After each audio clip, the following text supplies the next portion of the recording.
Welcome. Tonight, we invite you to settle in, ease your mind, and drift gently into a story from a time when computers were rare treasures, and the very idea of hacking was a whispered secret behind closed doors.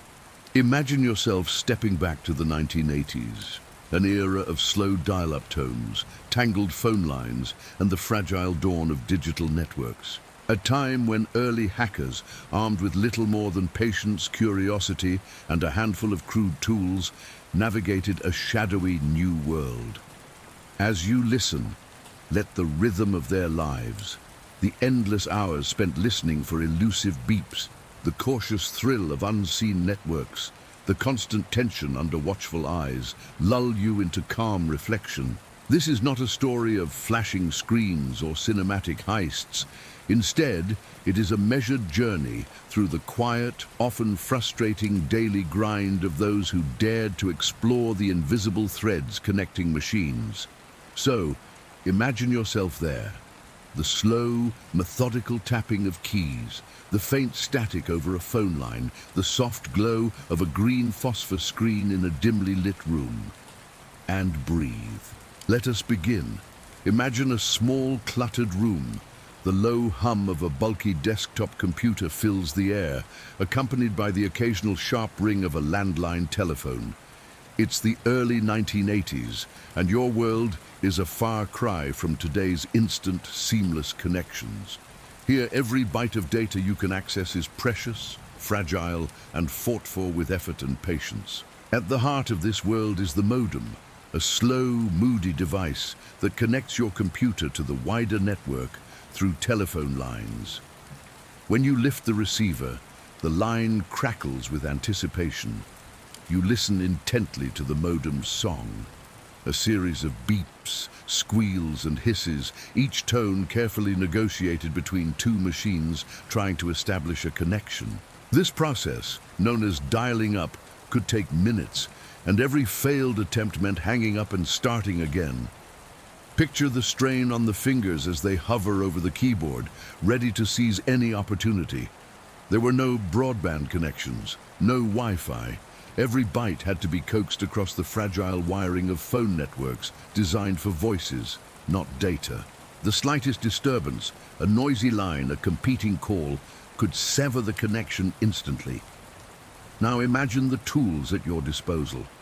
Unlike today's sleek software and automated scripts, early hackers relied on simple, often homemade programs. These programs were painstakingly written in low-level languages, demanding an intimate understanding of the machines themselves. They could only attempt to access one system at a time, and scanning for vulnerabilities was a slow, meticulous process. The networks they probed were the early precursors to the internet, fragile and sparsely connected. ARPANET nodes, university mainframes, corporate systems, each guarded by primitive passwords, sometimes even handwritten and stored on scraps of paper. These early guardians of digital information were as vulnerable as they were important, holding scientific research, government communications, or proprietary technology. But the work was never easy or glamorous. Imagine long nights spent staring at monochrome screens, the green glow reflecting tired eyes. The room is silent except for the modem's steady mechanical drone and the faint tapping of keys. You'd feel the weight of isolation, a quiet tension born from the risk of discovery. In a world where computers were scarce and networks often experimental, the threat of being caught by telephone companies or law enforcement loomed constantly. The stakes were real. Accessing a system without permission could mean long, confusing investigations, and few hackers had the luxury of anonymity. You worked in shadows, but were never truly invisible. The paranoia was constant, the fear of a misstep palpable, yet the temptation of hidden knowledge and the thrill of bypassing barriers pulled you onward. In this daily grind, every small success was a victory. A file copied, a password cracked, a message sent unnoticed. These were quiet conquests, far from the flashy exploits often imagined today. The hackers of this era did not rush. They paced themselves, knowing that patience was their greatest weapon.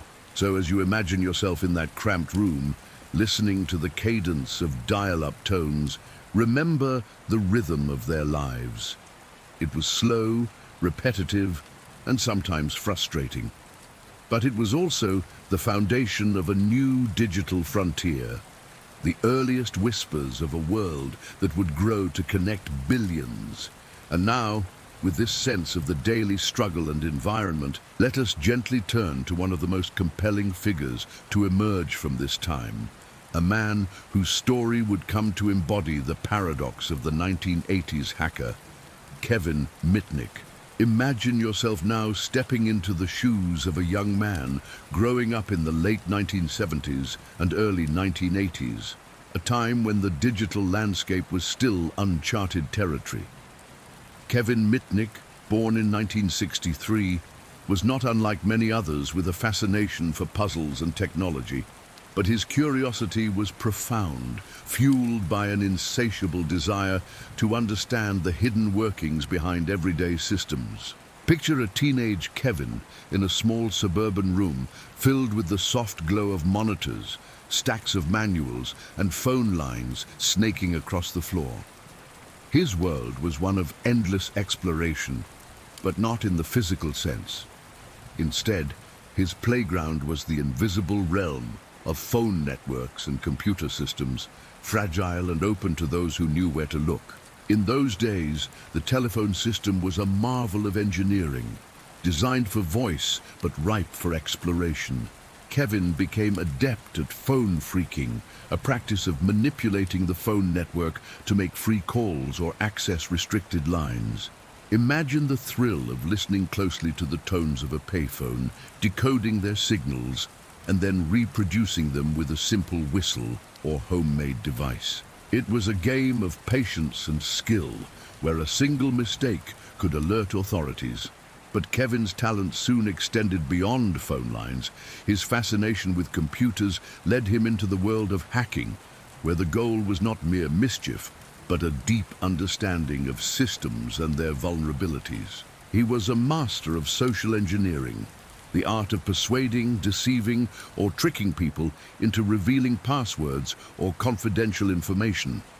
Picture the quiet confidence it took to call a company's help desk and, through careful conversation, extract sensitive details without raising suspicion. This skill made Kevin an elusive figure. The more he delved into networks, the more aware he became of the risks. Yet the chase had begun. Law enforcement, particularly the FBI, started to track him. Imagine the pressure of constantly looking over your shoulder, knowing that a single slip could end your freedom. Despite this, Kevin continued his exploits with remarkable ingenuity, bypassing security measures that were still in their infancy. His story is not merely one of breaking rules, but also a window into the evolving nature of technology and trust. The systems he accessed held research, corporate secrets, and private communications, information that was both valuable and vulnerable. Imagine the quiet tension in a darkened office. A security analyst unaware that their network was being silently observed. The digital footsteps of an intruder barely perceptible. For years, Kevin evaded capture, a shadow in the burgeoning digital world. His actions forced companies and governments to rethink their approach to security, laying the groundwork for the sophisticated defenses we have today. Yet behind the headlines and the label of most wanted hacker, there was a young man driven by curiosity, skill, and a complex understanding of human nature. As you imagine Kevin's story unfolding, picture the gradual shift in technology, from bulky terminals and tangled phone lines to the early emergence of personal computers and more interconnected networks. Each step brought new challenges and new opportunities for those like Kevin, whose lives were entwined with the fragile, ever-expanding digital web. The story of Kevin Mitnick is a reminder of the delicate balance between innovation and caution, curiosity and consequence. It invites you to reflect on a time when the digital frontier was wild and undefined, shaped by the actions of a few determined individuals. And as we leave behind this tale of pursuit and ingenuity, we turn now to another story, one that reveals a mysterious breach within the very heart of early cyber espionage, uncovered through the diligent work of an unlikely detective. Imagine yourself transported to a quiet observatory nestled in the rolling hills of California, late 1986. The air is cool, carrying the subtle scent of pine and earth, and inside, the soft hum of computers provides a steady, almost meditative background noise. Here works Cliff Stoll, an astronomer turned systems administrator who, like many in this early digital age, is both fascinated and perplexed by the emerging world of computer networks. It began with a small anomaly, a mere 75 cents of unaccounted computer time on a research system. This tiny discrepancy might have gone unnoticed in a busier, noisier world, but Cliff's curiosity was unwavering. Imagine the slow, methodical process of tracing that small irregularity, like following a faint trail through a dense forest, each step revealing more of a hidden path. Cliff's investigation soon uncovered something far more complex. An intruder quietly navigating ARPANET, the precursor to the modern internet. This hacker was not merely an idle trespasser, but a persistent and skillful infiltrator, slipping through the digital corridors with quiet precision. Picture the contrast between Cliff Az's world, filled with starlit nights and scientific exploration, and the shadowy realm of espionage unfolding in the circuitry beneath his fingertips. The hacker was stealing secrets, information that could shift the balance of knowledge and power during the tense years of the Cold War. As Cliff pieced together the puzzle, the intrusion took on the qualities of a slow-moving mystery, each clue carefully recorded and analyzed. Imagine the tactile sensation of turning the pages of logs and printouts, the rhythmic tapping of keys as Cliff monitored network activity, and the growing sense of unease beneath his calm exterior. The case became a quiet battle of wits. The hacker's actions resembled those of a cuckoo bird, laying its egg in another's nest, inserting a hidden presence into a trusted system. This metaphorical cuckoo's egg was a breach in the digital egg carton, threatening the safety of valuable research. Yet, the story is not one of frantic pursuit or dramatic confrontation. Instead, it is a measured unfolding, a careful dance between discovery and patience. Cliff's persistent observations, coupled with an unyielding attention to detail, slowly illuminated the methods and identity of the intruder. Through this narrative, we glimpse the early intersections of technology, espionage, and human curiosity. The hacker's motives remain shadowed, and the slow crawl of investigation reveals the fragility of early networks. Imagine the feeling of sitting alone late into the night, eyes fixed on the glow of a screen, tracing the silent footsteps of an unseen visitor. This story invites you to consider not just the technical challenge, but the subtle tension of a hidden game played beneath the surface. A quiet espionage that unfolded away from headlines, yet shaped the future of cybersecurity. As the mystery deepens, and the quiet halls of the observatory witness this digital intrusion, we prepare now to shift focus. From the secretive individual hacker and shadowy intruder, let us move to a world behind closed doors.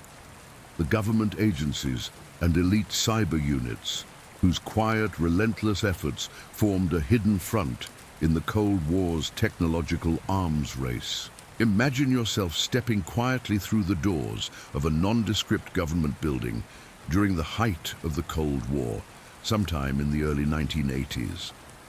Outside, the world hums with the usual bustle of daily life, but within these walls, an entirely different rhythm unfolds, one of quiet vigilance, coded messages, and the unseen battle for information. Inside, the air is cool and controlled, faintly tinged with the scent of polished metal and old paper. Rows of desks and banks of computers create an ordered environment where elite analysts sit in focused concentration. These are the early pioneers of cyber intelligence, members of agencies like the NSA and CIA, working tirelessly to protect their country from threats both known and unseen. Imagine the careful routine of their days, monitoring streams of data that flow invisibly through vast networks, deciphering cryptic signals, and maintaining the fragile security of early computer systems. Theirs is a world where every keystroke, every line of code, carries weight. Mistakes can be costly, and the stakes, national security and global balance, are immense. These analysts operated in a space both cutting-edge and secretive. Their tools were primitive by today's standards: bulky terminals, monochrome screens, and lines of code written painstakingly in low-level languages. Yet their minds were sharp and adaptable, pushing the boundaries of technology to intercept and counteract espionage. Picture a cold room filled with the quiet clicks of keyboards and the faint whir of tape drives. Analysts pore over intercepted communications, looking for patterns, anomalies, and hidden meanings. The atmosphere is one of quiet tension and focused resolve, where patience is paramount, and victories are often invisible to the outside world. Their missions range from tracking foreign hackers to uncovering espionage attempts like those seen in the Cuckoo S egg case. Imagine the subtle art of counterintelligence, blending technical skill with psychological insight to anticipate moves in a game that never had clear rules. Within these units, a culture of secrecy and discipline reigned. Conversations were hushed, information compartmentalized. Trust was a currency as valuable as any intelligence. Analysts developed a keen understanding of both technology and human nature, knowing that behind every code or message was a person with motives, fears, and ambitions. Yet life was not solely defined by work. Imagine brief moments of camaraderie, quiet conversations over coffee, shared stories of small successes, and the comforting rituals that help maintain calm under pressure.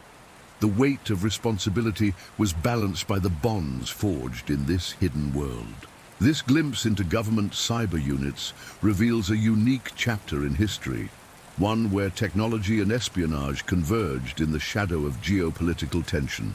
It is a reminder of the quiet, persistent efforts that have shaped the digital age, often far from the public eye. As we prepare to close this journey through the early days of hacking, espionage, and cyber defense, imagine yourself stepping back into the present, where the complexities of the past echo softly beneath the hum of modern life. As we draw this journey to a close, imagine yourself slowly stepping away from the dim glow of early computer screens, leaving behind the quiet hum of government buildings, secret investigations, and the tireless grind of the first hackers. The world you leave is one shaped by patience, subtlety, and a persistent quest for knowledge. A world where every keystroke held weight, and every secret was carefully guarded. Reflect for a moment on how far we have come since those early days of dial-up tones and fragile networks. Today, information flows effortlessly, connecting lives across the globe with the ease of a whispered thought. Yet beneath this seamless surface lies the foundation built by countless hours of quiet work, by minds both curious and cautious, navigating the delicate balance between discovery and discretion.